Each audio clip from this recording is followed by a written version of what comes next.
saya belum mengkaji akan usulul fikih gitu. Nah, kebetulan saya pulang ke rumah, kemudian saya ngewuruk gitu ya, ngewuruk. Kebetulan yang ngajinya itu ibu-ibu. Waktu itu saya tuh ngaji kitab Ukudulijen. Seorang gadis ngaji kitab Ukudulijen yang ngedengerin ibu-ibu. Padahal ibu-ibu tuh lebih jago daripada saya karena saya waktu itu kan belum menikah gitu. Jadi pada waktu itu saya tuh nggak kebayang tuh berhubungan intim tuh gimana gitu, nggak kebayang gitu. Nah, saya tuh keingetan di dalam Ukudulijen itu ada referensi yang mengatakan bahwa seorang suami itu jika melihat kemaluan ataupun melihat vagina ataupun farji istrinya itu maka hukumnya adalah makruh. Nah, saya kan bacakan itu ya di dalam kitab Ukudulijen tersebut.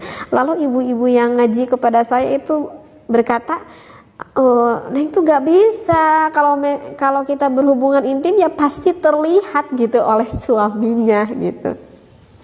Dan saya berkata kekeh gitu kepada ibunya, tapi ini keterangannya di dalam Ukudulijen Bu, makruh loh Bu gitu saya. Si ibu itu mengkekehkan gitu bahwa nggak bisa, tetap nggak bisa, bakal kelihatan. Maka saya juga kekeh dengan referensi yang saya bacakan itu. Dan kesalahannya itu ada di saya karena pada waktu itu saya belum mengaji usulul fikih. Nah, setelah mengaji sedikit tentang usulul fikih itu jadi saya tersenyum sendiri gitu ya. Aduh, kata saya gitu ya. Jadi makruh gak suami itu melihat akan kemaluan istrinya? Jika ada kebutuhan ya maka enggak jadi makruh gitu. Kalau ada kebutuhan kan, ketika suami mau menggauli istrinya itu kan karena ada kebutuhan kan.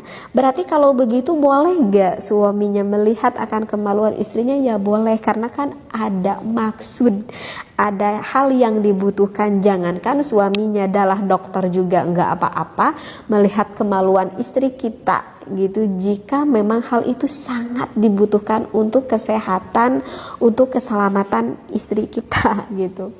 Nah, itu karena yang ngajinya belum sampai gitu ya.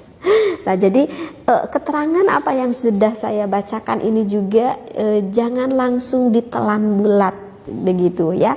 Karena kan misalkan barusan yang sudah saya bacakan itu yang dikatakan oleh ulama tersebut bahwa hanya pada malam Sabtu dan pada malam Minggu kan yang enggak baik begitu kan ya. Kalau misalkan pada malam Sabtu suaminya berhubungan intim pada malam Minggu sehingga jadi tuh anak pada malam Sabtu ataupun pada malam Minggu, maka barusan kan dikatakan ada yang menjadi pencuri ataupun yang gelap hatinya seperti itu. Nah, terus kemudian ada timbul pertanyaan seperti ini, bagaimana suami saya itu kerja di luar kota dan pulangnya itu seminggu 2 kali liburnya begitu, sehingga ada kesempatan suami saya bersenang-senang dengan saya itu hanya malam Sabtu dan malam Minggu. Sedangkan saya mengkaji kitab Fathul Hizar ini malam Sabtu dan malam Minggu itu